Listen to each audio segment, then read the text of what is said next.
Reserved, कि Prayagraj reserve seat है मुसलमानों के लिए। तो कैंडिडेट कौन होगा? कैंडिडेट मुसलमान होगा, कैंडिडेट सिर्फ मुसलमान होगा, लेकिन वोट सभी करेंगे, वोट सभी करेंगे।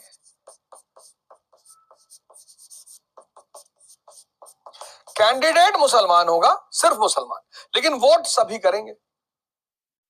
अब अगर मान लो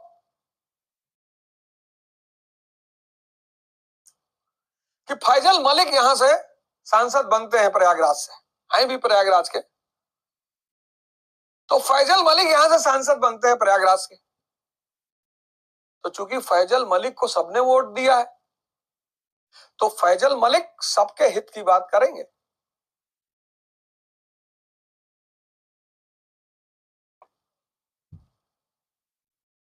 अरे फैजल मलिक पंचायत वाले, लेकिन अगर प्रयागराज को सेपरेट इलेक्टोरेट, पृथक निर्वाचक मंडल घोषित किया मुसलमानों के लिए, तो कैंडिडेट सिर्फ मुसलमान होगा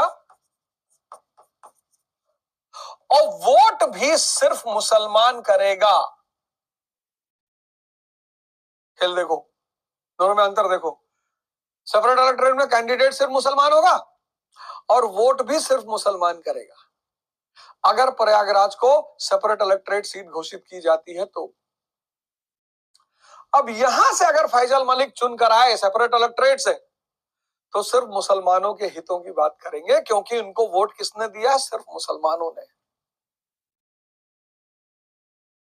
इसलिए सेपरेट इलेक्टोरेट जो है, सेपरेट इलेक्टोरेट क्या करता है?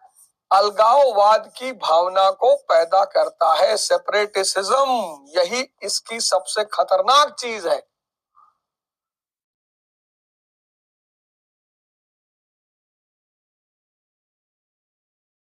शराब पीने से शांति मिलती है, मन शांत हो जाता है, हो तो जाता है, पर किडनी फेल करा देता है,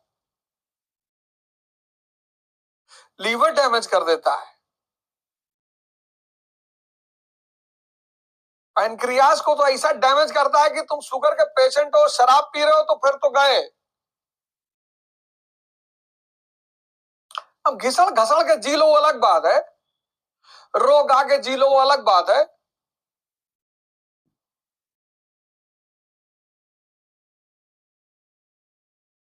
पृथक निर्वाचक मंडल अलगाववाद को बढ़ावा देता है।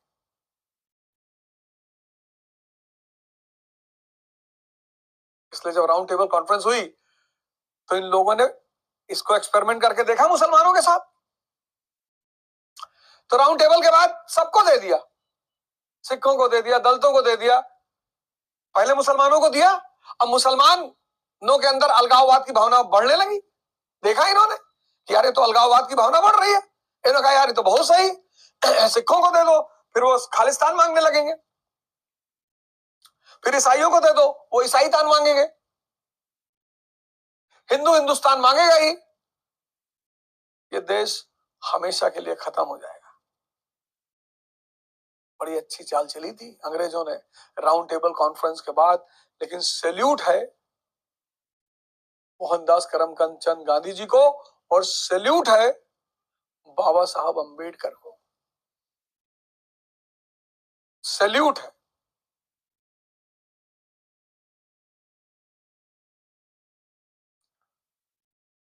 हमसे एक साहब कह रहे थे भैया आप काहे राजनीति कर रहे हैं? हमने कहा तो राजनेता चंबल से बुलाओगे, अगर कहे तो वहां से बुलाएंगे, तो हम चले हैं। चंबल वाले तो बहुत अच्छे लोग हैं, चंबल वाले तो बहुत अच्छे हैं, तो बेचारे पान सिंह तोमर जैसे लोग व्यवस्था के सताए हुए, उन्होंने बंदूक उठाया।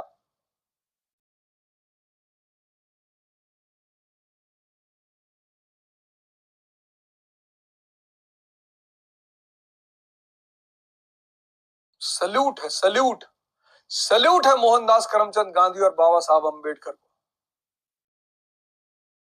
ये यहीं पर अंग्रेजों ने बीज बो दिया पाकिस्तान के बनने का। आप कहोगे कैसे? 1909 में मुसलमानों को क्या दे दिया? सेपरेट इलेक्टोरेट, पृथक निर्वाचक मंडल। यह बन गया बीज किसका? अलगाववाद का,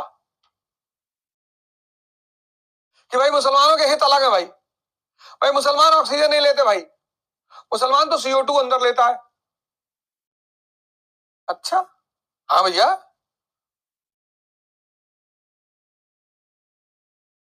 मुसलमान CO2 अंदर लेता है। हाँ हाँ भैया, मुसलमान भैया CO2 लेता है। उसका हिंदू हिंदू और मुसलमान का भैया इंटरेस्ट सेम नहीं है भैया।